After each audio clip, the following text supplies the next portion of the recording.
ભાજપની સરકાર ચૈત્ર વસાવાને 7 વર્ષની સજા કરે તો આદિવાસી સમાજની અદાલતમાં ભાજપને 70 વર્ષની જેલની સજા આપવામાં આવનારા 70 વર્ષ સુધી ભાજપનું બટન નહીં દબાવવાનું અને એને સજા આપવાનો નિર્ણય આજે જનતાની અદાલતમાં થયો છે. એની ઉપર જમીનો પચાવી પાડવાનો કેસ ચાલે છે 200 કરોડનો.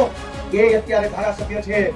ગુજરાતના તમામ ચોર, લુચ્ચા, લફંગા, લબાડ, તોડબાદ, બળાત્કારી, ભ્રષ્ટાચારી, હલકા કરનારા બધા જ લોકો આલિશાન જિંદગી જીવે છે અને એક મામૂલી ગુનાની અંદર ચૈત્ર વસાવાને 7 વર્ષની સજા અને નર્મદા જિલ્લાવાળાએ તો આમ તેમ કરીને બતાવી દીધું છે. આમ તેમ કેમ થાય નહીં, ગઈ ચૂંટણીમાં કહી દીધું કામ થાય. બહુ મોટા ચૂકેગા નહીં સાલા. બટાબા દીધા વડાપ્રધાને અહીંયા સભા કરી, ગૃહમંત્રીએ સભા કરી, પ્રદેશ પ્રમુખે કરી, પણ નર્મદા જિલ્લાના આદિવાસીએ કીધું ચૂકેલા નહીં સાલા. આને કહેવાય અસલ ટાઈગર કે આ ચૈત્ર વસાવાને તમારા આશીર્વાદથી એક વખત ગુજરાતની સરકારમાં બેસાડો, પછી ખબર પડશે કે કેવી રીતે ન્યાય કરી શકાય. કોઈ માણસ ભાજપની સામે અવાજ ન ઉઠાવવો જોઈએ એવું સરકાર ઈચ્છે છે, પણ કેટલાક માણસો ચૈત્ર વસાવા હોય એ પ્રકૃતિમાંથી પેદા થયેલા હોય, કોઈના પાપથી ન બીવે. સરકાર હોય કે સરકાર હોય કે શેર હોય છે. મને મત આપનાર ખેડૂતો છે, કાઠિયાવાડના ખેડૂતોએ મને ધારાસભ્ય બનાવ્યો, આદિવાસી સમાજે ચૈતરભાઈને ધારાસભ્ય બનાવ્યા.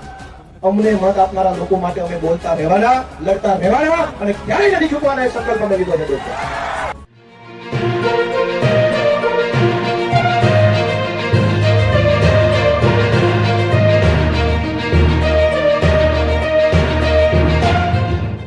આપણા સૌના લોકપ્રિય, આપણા આદર્શ નેતા એવા ભાઈ શ્રી ચૈતરભાઈ વસાવાના સમર્થનમાં આયોજિત સામાજિક સભામાં ઉપસ્થિત મહારાષ્ટ્ર, રાજસ્થાન, ગુજરાત, અલગ અલગ બધા જિલ્લાઓમાંથી અને રાજ્યોમાંથી પધારેલા આદિવાસી સમાજના સૌ યુવાનો, વડીલો, આગેવાનોને મારા જય જોહાર, જય આદિવાસી. મંચ ઉપર ઉપસ્થિત ગુજરાતભરના આદિવાસી સમાજ માટે હંમેશા જેઓ લડે છે એવા ભાઈ શ્રી આનંદભાઈ પટેલ, હંમેશા જેમણે ચૈતરભાઈની સાથે ખભે ખભો મિલાવી અને ગુજરાતભરના મુદ્દા ઉઠાવ્યા છે એવા શ્રી સુદાનભાઈ ગઢવી, ચૈતરભાઈની સાથે મળી અને આદિવાસી વિસ્તાર માટે, અમારી પાર્ટી માટે, ગુજરાત માટે હંમેશા જેમણે કામ કર્યું છે એવા ભાઈ શ્રી મનોજભાઈ સોરઠિયા, મહારાષ્ટ્ર અને રાજસ્થાનથી પધારેલા આદિવાસી સંગઠનોના સૌ આગેવાનશ્રીઓ, નિવૃત્ત આઈએએસ સાહેબશ્રી, બધાનો પહેલા તો હું ખૂબ ખૂબ આભાર વ્યક્ત કરું છું કે આ મુશ્કેલ ઘડીમાં બધા એક થઈને ભેગા મળીને ચૈતરભાઈની સાથે ઉભા છે. દોસ્તો, ચૈતરભાઈ વસાવાને સરકારે સ્થાપેલી, સરકારના પૈસાથી ચાલતી સરકારની અદાલતે 7 વર્ષની સજા આપી અને સરકારે સ્થાપેલી સરકારના નિયમથી ચાલતી અદાલતે જે સજાનો ચુકાદો સંભળાયો, એ સજા, એ ચુકાદો આ જનતાની અદાલતમાં લઈને અમે બધા આવ્યા છે કે તમને એ માન્ય છે કે નહીં. લોકતંત્રમાં સરકાર કે કાયદો કે વ્યવસ્થા આ બધી જ વસ્તુ કરતા સર્વોપરી છે જનતાનો ઈરાદો, જનતાના આશીર્વાદ, જનતાની આશા શું છે. સરકારની પોલીસ સ્ટેશન, સરકારના સરકારી વકીલ, સરકારની ફોરેન્સિક લેબોરેટરીઓ, સરકારનો ફરિયાદી, સરકારની તપાસ, સરકારનો દલીલ, સરકારનું બધું જ, પણ જનતાની અદાલતમાં સરકારનું ના ચાલે. આ જનતાની અદાલત ભેગી થઈ છે, આદિવાસી સમાજની અદાલત છે. ચૈતરભાઈને સરકારની અદાલતે અને સરકારે ભેગા મળીને જે કાંઈ ન્યાય અન્યાય કર્યો એનો સાચો ન્યાય આદિવાસી સમાજની અદાલતમાં થવાનો છે અને નિર્ણય આજે અહીંથી આપણે કરીને જવાનું. દોસ્તો, સરકાર એમ કહે છે કે ચૈતર વસાવાને 7 વર્ષની સજા. આ જનતાની અદાલતના કરોડો ન્યાયાધીશો તમે અહીંયા ઉભા છો, તમે કહો તમે શું સજા કરશો ભાજપને? જો ભાજપની સરકાર ચૈતર વસાવાને 7 વર્ષની સજા કરે તો આદિવાસી સમાજની અદાલતમાં ભાજપને 70 વર્ષની જેલની સજા આવનારા 70 વર્ષ સુધી ભાજપનું બટન નહીં દબાવવાનું અને એને સજા આપવાનો નિર્ણય આજે આ જનતાની અદાલતમાં થયો છે. લોકશાહીમાં જનતાથી મોટું હોય કોણ? જનતાથી મોટું કોણ? જનતાથી મોટી પોલીસ નહીં, જનતાથી મોટું જંગલ ખાતું નહીં, જનતાથી મોટા મુખ્યમંત્રી પણ નહીં, સૌથી મોટી જનતા. અને જનતાએ નક્કી કર્યું કે અમારો નેતા ચૈતર વસાવા છે દોસ્તો. એટલે આ સજા માત્ર ચૈતર વસાવાને નહીં, જનતાને છે આ સજા. કેમ કે જનતાએ નક્કી કર્યું ને અમારો નેતા ચૈતર વસાવા. તો કરોડો લોકોને જે ચૈતર વસાવા ઉપર વિશ્વાસ છે, કરોડો આદિવાસીઓને જે ચૈતર વસાવાની ઉપર આશા છે, એને જેલમાં પૂરવાનો અર્થ એ થયો કે કરોડો લોકોને ભાજપની સરકારે સજા આપી છે કે તમારી પાસેથી તમારો નેતા છીનવી લીધો. અરે ભાઈ સાહેબ, કેટલા વર્ષો પછી ભગવાનના આશીર્વાદથી, પ્રકૃતિના આશીર્વાદથી, વડીલોના આશીર્વાદથી, હજારો વર્ષો પછી એક લડાયક ચૈતર વસાવા જેવો નેતા આપણા ગુજરાતના આદિવાસી સમાજમાં મળ્યો. અનેક લોકો ધારાસભ્યો બન્યા, સાંસદો બન્યા આદિવાસી સમાજના મત આધારે. પણ આદિવાસી વિસ્તારોમાં ચાલતી નકલી સરકારી કચેરીઓ ઉપર પહેલી વખત બોલ્યું કોણ? બોલ્યા. અનેક લોકો આદિવાસી સમાજના મતના આધારે સાંસદો, મંત્રીઓ બન્યા. પણ આદિવાસીઓની જમીન ઉપર વિવિધ કંપનીઓ લાવી આદિવાસીઓને ખદેડવાનું કામ કરતા હતા. એની વિરુદ્ધમાં પહેલો મજબૂત અવાજ ઉઠાવ્યો કોણે? ચૈતર વસાવાએ. કેવડિયામાં, તાપીમાં, છોટાઉદેપુરમાં, ડાંગ જિલ્લામાં ચારો તરફ કંપની, થર્મલ પ્રોજેક્ટ, ફલાણો પ્રોજેક્ટ, ઢેકણો પ્રોજેક્ટ. આ તમામ પ્રોજેક્ટના નામે આદિવાસીઓને ઘર વગરના, જમીન વગરના, શિક્ષણ વગરના, આરોગ્યની વ્યવસ્થા વગરના કરવાના ષડયંત્રને રોકવાનું કામ કર્યું કોણે? ચૈતર વસાવાએ કર્યું. અને સરકારના પેટમાં તેલ રેડાયું કે આ ચૈતર વસાવા આદિવાસીઓને કાં આટલો બધો જાગૃત કરે છે? કેમ આદિવાસી યુવાનોને જગાડે છે? કેમ સુતેલો આદિવાસી સમાજને જાગૃત કરવાનું કામ કરે છે? ચૈતર વસાવાનો ગુનો એ નથી કે જંગલ વિભાગના કર્મચારી સાથે બોલાચાલી કરી. ગુનો તો એ છે કે જંગલની જમીન તમારી છે અને તમને અપાવવાની છે, એની જાગૃતિ સમાજમાં લઈને આવે.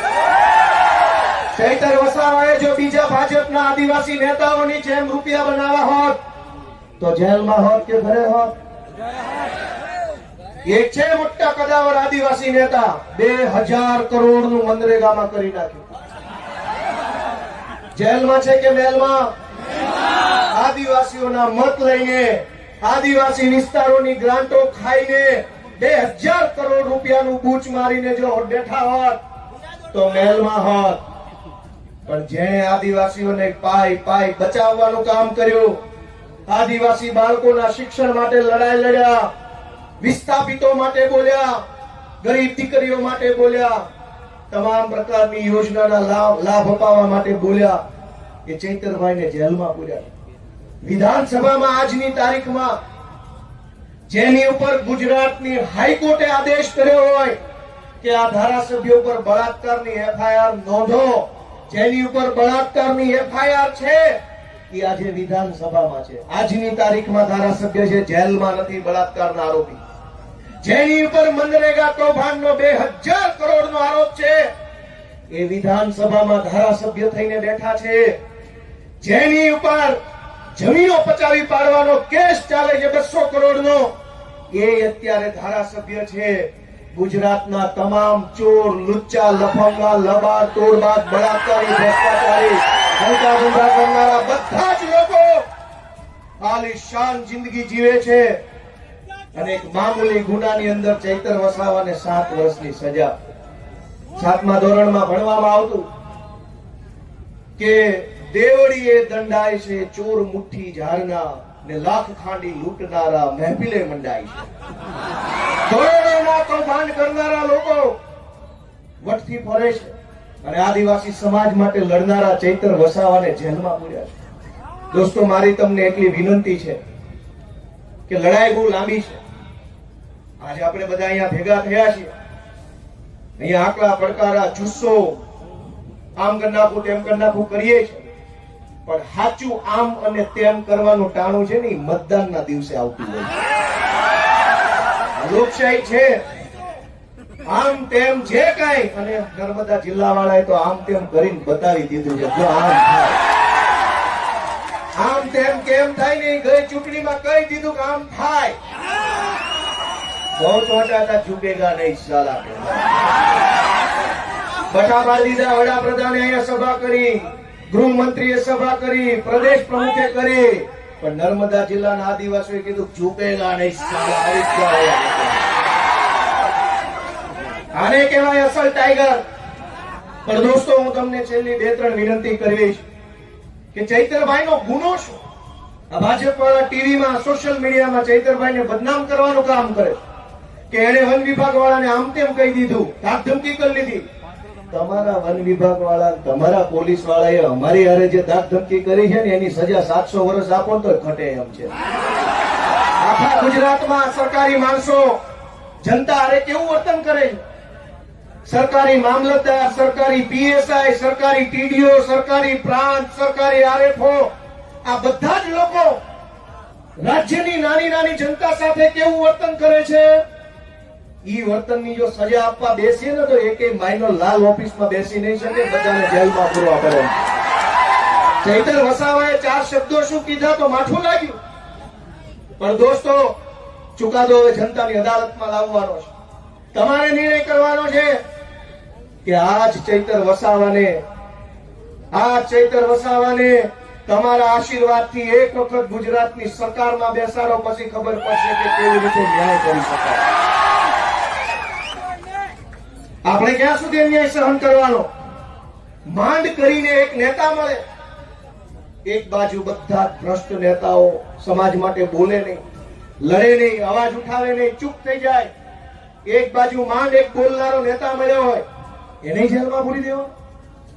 ગુજરાત ભરની જનતાને હું તો વિનંતી કરું છું, માત્ર આદિવાસી સમાજ નહીં, જે કઈ પણ થોડા ઘણા બોલનારા નેતા વધ્યા છે ને એની સાથે રહેજો, એને ટેકો આપજો, એની પડખે રહેજો.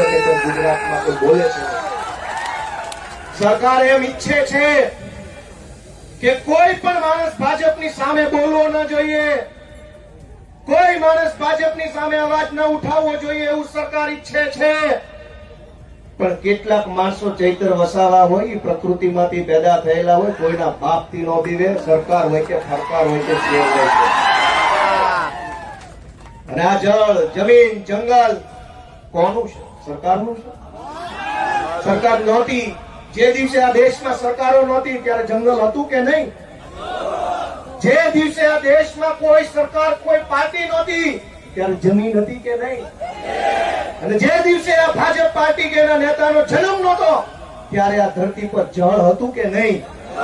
ભાજપ વાળા પેદા નહોતા થયા ત્યારે જળ હતું, ભાજપ વાળા પેદા નહોતા થયા ત્યારે જમીન હતી, ભાજપ વાળા પેદા નહોતા થયા ત્યારે જંગલ હતું, અને ભાજપ વાળા પેદા નહોતા થયા ત્યારે આદિવાસી પણ હતા આ દુનિયા ઉપર, આ દેશ ઉપર. તમારી પોલીસ, તમારું ફોરેસ્ટ, તમારા બધા માણસો એ તો હમણાં આવ્યા. આ તો સદીઓથી હાલતી આવતી વ્યવસ્થા છે ને એને સંભાળીને રાખનારો આદિવાસી સમાજ છે. દોસ્તો, આદિવાસી સમાજ જળ, જમીન, જંગલની રક્ષા કરે અને આદિવાસી સમાજની રક્ષા ચૈતર વસાવા કરે છે. એ વાત ભાજપ વાળાને ગમતી નથી. દોસ્તો, અમારી લીગલ ટીમે મહેનત કરી અને હાઈકોર્ટમાં અપીલ ફાઇલ કરી. જે કઈ પણ ખેડૂતો, બહેનો, ચૈતરભાઈ અને શકુંતલાબેન સિવાયના બીજા જે કઈ મિત્રો જેલમાં છે અને ચૈતરભાઈ સહિત બધાય એમની અપીલ હાઈકોર્ટમાં ફાઇલ કરી અને શકુંતલાબેન જે નાનું બાળક છે એમને હાઈકોર્ટે છોડી મૂકવાનો આદેશ આપ્યો. આપણા માટે બહુ સારી બાબત કહેવાય. અને બહુ જલ્દી તમામ આપણા જે કઈ પણ સાથી મિત્રો જે નિર્દોષ જેલમાં છે એમને પણ વહેલી તકે જેલ મુક્તિ થાય એના માટેના તાબડતોબ પ્રયત્નો સતત ચાલુ છે. અને બહુ વહેલી તકે આપણને સારા સમાચાર મળે એવી હું આશા રાખું છું. આપ સૌને મારી એક જ વિનંતી છે કે આ લડાઈમાં ચૈતર વસાવાને, એના પરિવારને, એના બાળકોને ક્યાંય પણ એક સેકન્ડ પણ આપણે બધાએ, હું અને તમે ભેગા મળી એકલા નથી પડવા દેવાના. જ્યાં જરૂર પડે, જેવી જરૂર પડે, જ્યારે જરૂર પડે ત્યારે ત્યારે આપણે બધાએ સાથે ઊભું રહેવાનું. અમે બધાએ આજે સાથે છીએ. ચૈતરભાઈ સાથે બહુ પારિવારિક સંબંધ છે મારે. આમ તો હું જે કઈ બોલું છું આજે બહુ દુઃખ થાય છે. વિધાનસભામાં ચૈતરભાઈ મારી બાજુમાં બેસે, અમે ખૂબ વાતો કરી. મારી બાજુમાં ઉભા ઉભા આદિવાસી સમાજના અધિકારો વિશે પૂરી તાકાતથી બોલતા હોય છે અને એટલું સરસ રીતે આમ છાતી કાઢીને સરકારની આંખમાં આંખ નાખીને કહેતા હોય છે કે ભાજપ વાળાને ગમતું નથી. ભાજપ વાળાને એ વાત ગમતી નથી કે એક આદિવાસીનો છોકરો વિધાનસભામાં ઉભા રહીને મંત્રીઓની ફોજ, મુખ્યમંત્રી બેઠા એની સામે આંખમાં આંખ નાખીને બોલે છે કે આ જળ જમીન જંગલ અમારું છે, તમને નહીં ઘૂસવા દઈએ. બીજા પણ આદિવાસી નેતાઓ છે. યસ સર, જી sir, sir sir ticket ticket ticket sir, ticket sir. સમાજને છેતરી જાય, વાંધો નહીં, સમાજને આંખો બંધ કરાવી દઈશ, ઊંઘાડી દઈશ. મને ટિકિટ આપો એટલે હું મારા સમાજને છેતરીને મત લઈ આવીશ. આનંદભાઈ પણ જોતા હશે. આનંદભાઈ પણ બોલે છે વિધાનસભામાં પૂરી તાકાતથી આદિવાસી સમાજ માટે. એ ચૈતરભાઈની પેલી બાજુ બેસે. દોસ્તો, બે ત્રણ માણસ બધ્યા છે. ગમે તેટલી મોટી સરકાર હોય એની સામે પણ આંખમાં આંખ નાખીને બોલવાની હિંમત રાખે છે કે તું જે હોય તે મારા સમાજ માટે બોલવા અહીંયા આવ્યો. તું જે હોય તે, સરકાર હોય તો ભલે, રાષ્ટ્રપતિ હોય તો ભલે, ને તું મોટી તોપ હોય તો ભલે. મને તો અમારા આદિવાસી સમાજે, અમારા ખેડૂતોએ મત આપ્યા છે તો હું એમના માટે બોલતો રહીશ. આજે હું પણ, મને મત આપનાર ખેડૂતો છે, કાઠિયાવાડના ખેડૂતોએ મને ધારાસભ્ય બનાવ્યો, આદિવાસી સમાજે ચૈતરભાઈને ધારાસભ્ય બનાવ્યા. અમને મત આપનારા લોકો માટે અમે બોલતા રહેવાના, લડતા રહેવાના અને ક્યારેય નથી ઝૂકવાના. એ સંકલ્પ અમે લીધો છે દોસ્તો. આપ સૌએ ચૈતરભાઈ વસાવાનો જુસ્સો વધારવાનું કામ કર્યું એ બદલ સૌનો હું આભાર વ્યક્ત કરું છું. જય આદિવાસી.